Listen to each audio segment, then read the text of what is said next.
Travel ban. So sabi dito, former Speaker and later Representative Martin Romualdez is still in the Philippines, according to his lawyer and spokesperson Adi Fardo. In a statement, Romualdez camp acknowledged the precautionary hold. Inapprove din sana yung 4 days travel ni Martin, kaya lang may hold departure order. So walang special treatment dito. Kung isipin po, si Martin Romualdez, mas justified yung kanyang travel at mas Representative Romualdez followed the proper process. He sought and secured the necessary travel authority and coordinated in good faith with the Department of Justice and Bureau of Immigration, sabi po ni Atty. Fajardo. The Sandigan Bayan issued the PHDO on Romualdez on Wednesday night after a request. Nagpapagang mga balita at pagtalakay sa mga isyu ng lipunan. Bulsa! Opinyon, banat at paglalantad sa katotohanan. Bulsa! What you see is what you get. You decide. Hello po mga kababayan, si Dante Maravillas. Travel ban.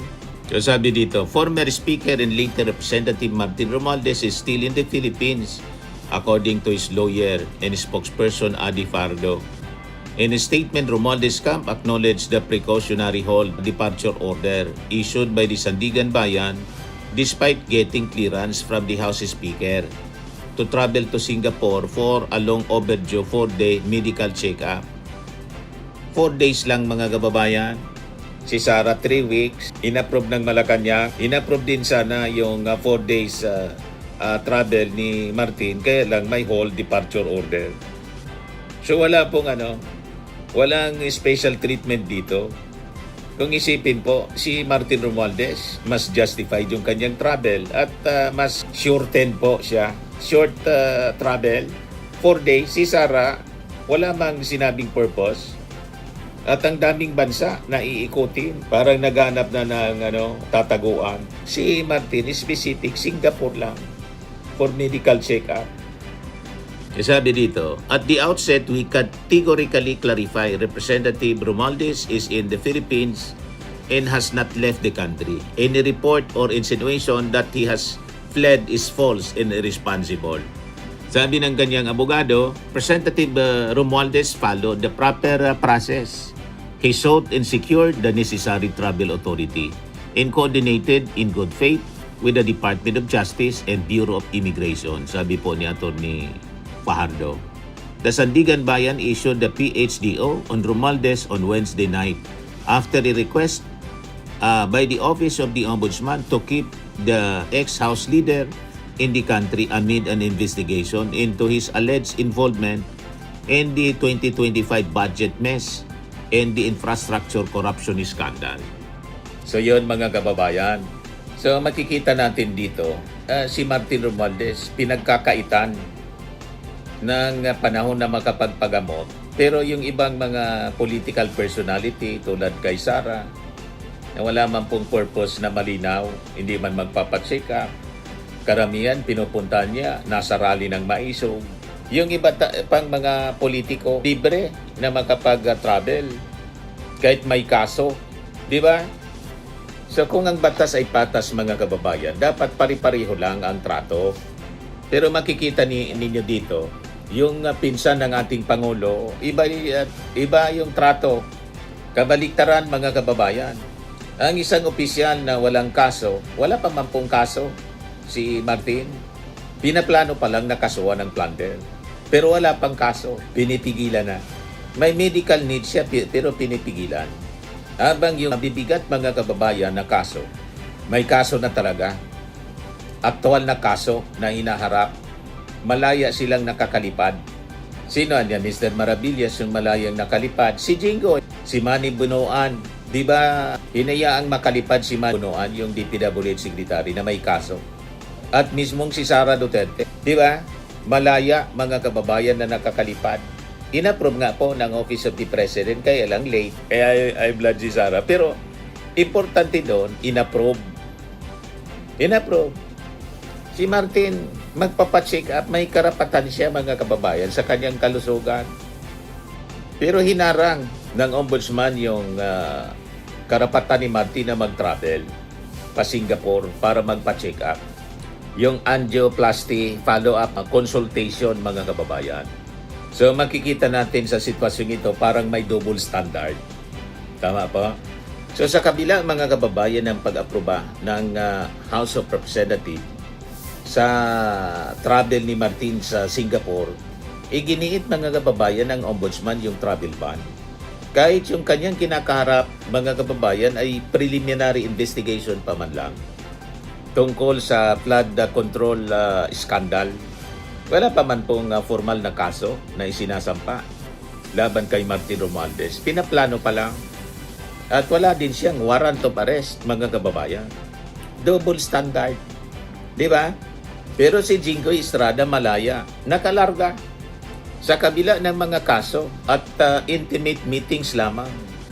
May serye ng travel 2025-2026. Yan o, malinaw.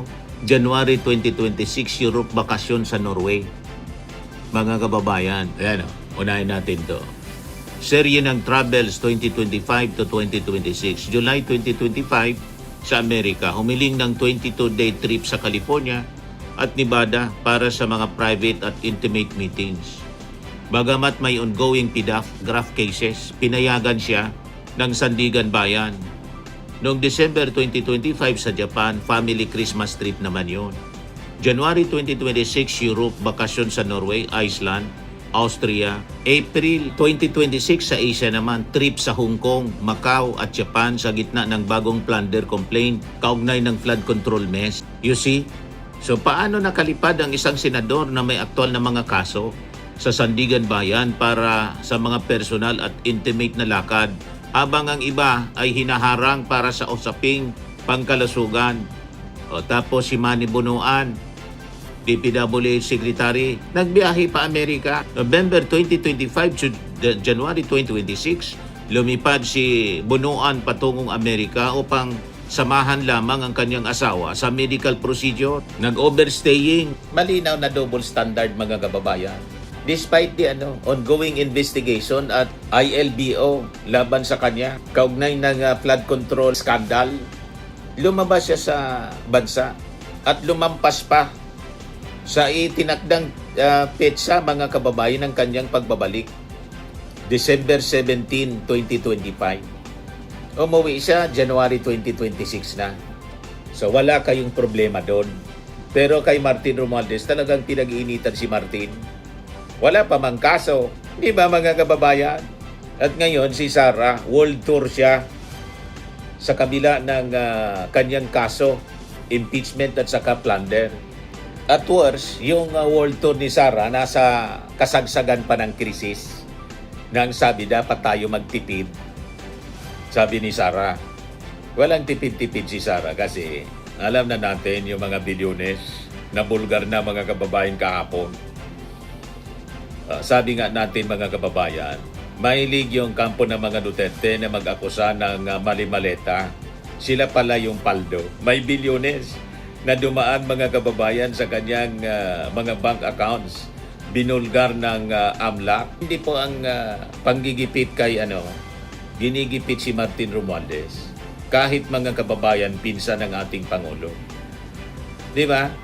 Kaya hindi po pwede na sasabihin binibigyan ng special favor or pagtrato si Martin Romualdez. Baliktad po.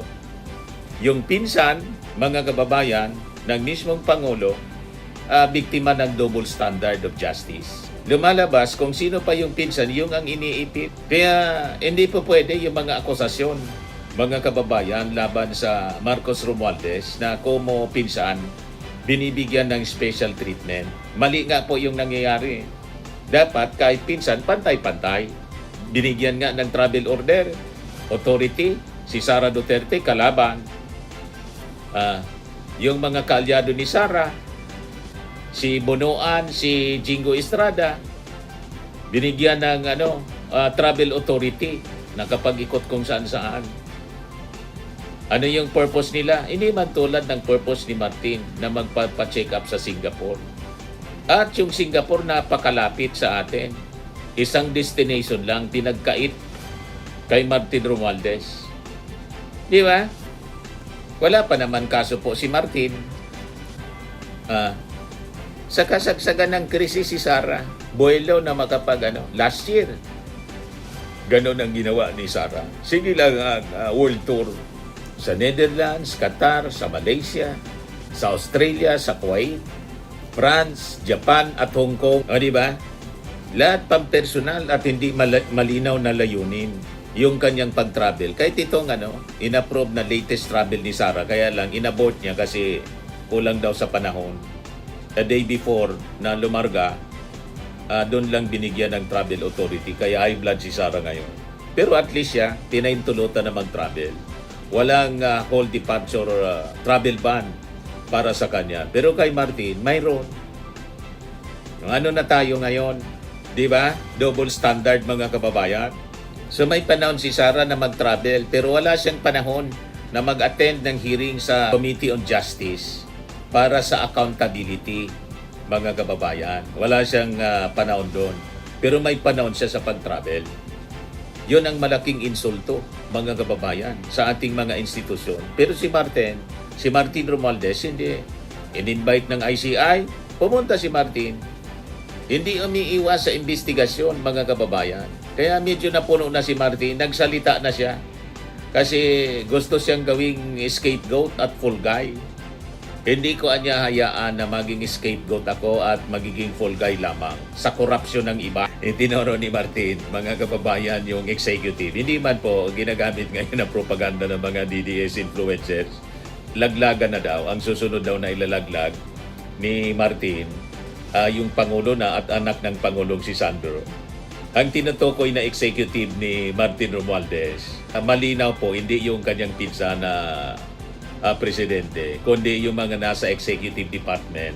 Kasi sila talaga yung nag-prepare niyan. Hindi man personal na nag-prepare niyan, na budget mga kababayan, yung Pangulo mismo, yung mga secretaries, yan ang nag-prepare niyan. So, executive department, malamang sa level ng mga secretaries, undersecretaries.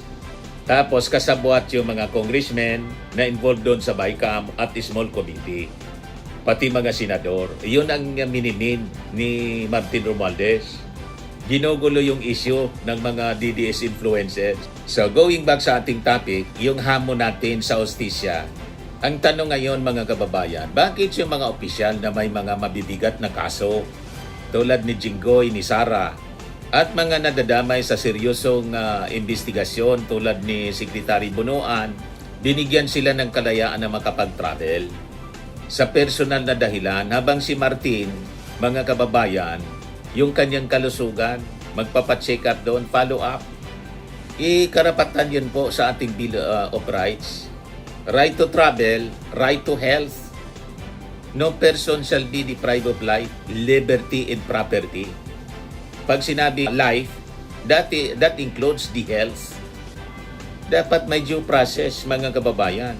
Ayon sa isang jurisprudence, Genuino versus De Lima, ang isang administrative order katulad po ng lookout, bulletin o ILBO, hindi daw siya sapat na legal na basihan mga kababayan para pigilan ang pag-alis ng isang tao kung wala pang formal na whole departure order mula mismo sa korte. Ganun yun. At saka yung inaakusa kay Martin Romualdez, walang sufficient grounds mga kababayan. And in fact, yun mismo, no adverse findings yung ICI laban sa kanya.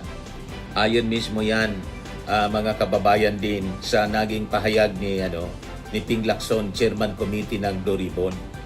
Hindi siya nagrekomenda ng preliminary investigation laban kay Martin Romualdez kasi insufficient yung ebidensya.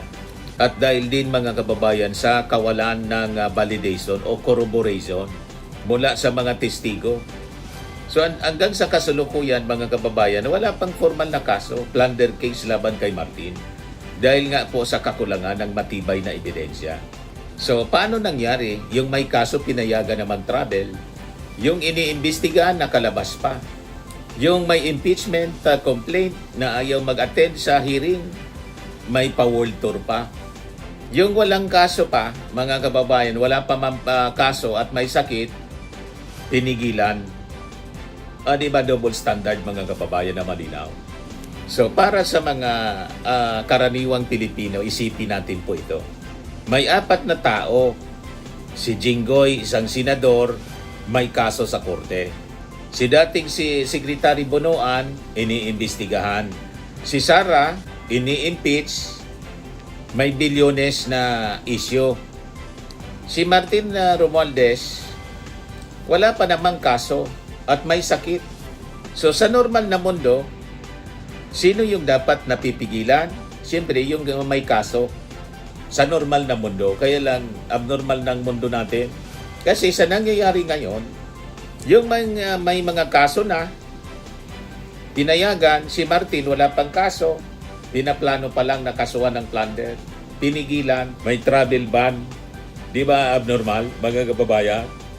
Yan ang dahilan, mga kababayan, kung bakit may question sa ating hustisya dito sa ating bansa. Kasi abnormal. So hindi po ito, mga kababayan, simpleng issue, simpleng usapin ng travel clearance. Ito ay usapin ng equal protection of the law, mga kababayan. Wala yatang equal protection, mga kababayan, of the law na nangyayari ngayon. At yung ginigipit mismong pinsan ng presidente. Hindi man kailangan bigyan ng special treatment si Martin Romualdez kasi pinsan. Ang hinihiling lang, equal protection of law. Ganon lang, dapat pantay-pantay. Tama pa ang ating mga sinasabi? Ayan man lang po. Sinasabi ko lang na dapat ang batas pantay yung application. Ako po si Dante Maravillas. Bye-bye po. God bless. Swimming and lifting cream, pinapahid po sa mga pulses in affected area. Mainam po sa paninigas ng mga kaso-kasuan. Ito naman po, Automax Radiant Serum. Sa mukha naman yung application. Anti-aging po siya. You will look 10 years younger than your age. Sa mga cancer patients naman po, baka lang gusto ninyo itong itry. Neng siya red mixed fruit drink. Hindi mo po siya gamot, food supplement siya. Kaya lang, gawa siya, mga kababayan, sa goji berry. Yung goji berry may anti-cancer properties. O ngayon, yung mga inquiries ninyo, dumiritso na lang kayo sa aming messenger sa Facebook para masagot namin agad. Ayos pa? Ayos na ayos niya, Mr. Maravilla. Sa mga naghanap po ng malinis and spacious fitness gym, pumunta lang po kayo sa aming Colossal Fitness Gym. May Grab car rental din po kami. But anyway, ito po pala yung aming bagong product na binibenta online. I am worldwide amazing pure organic barley powdered drink mix from Australia. Negosyo to ng aking anak na architect entrepreneur Riz Maravillas. Ayan po. Kontakin na lang po ninyo siya, Riz Maravillas on Facebook. Ang mga health benefits niya, boost immunity, improves digestion, enhance energy levels, packed with antioxidants, prevent cancer. Ito naman po yung bago naming product na binibenta online. Eye Glow Serum, whitening po siya. Tingnan ninyo yung epekto sa aking anak na architect before and now. Yung mga inquiries po ninyo, dumiretso na lang kayo sa kanyang Facebook account, Riz Maravillas.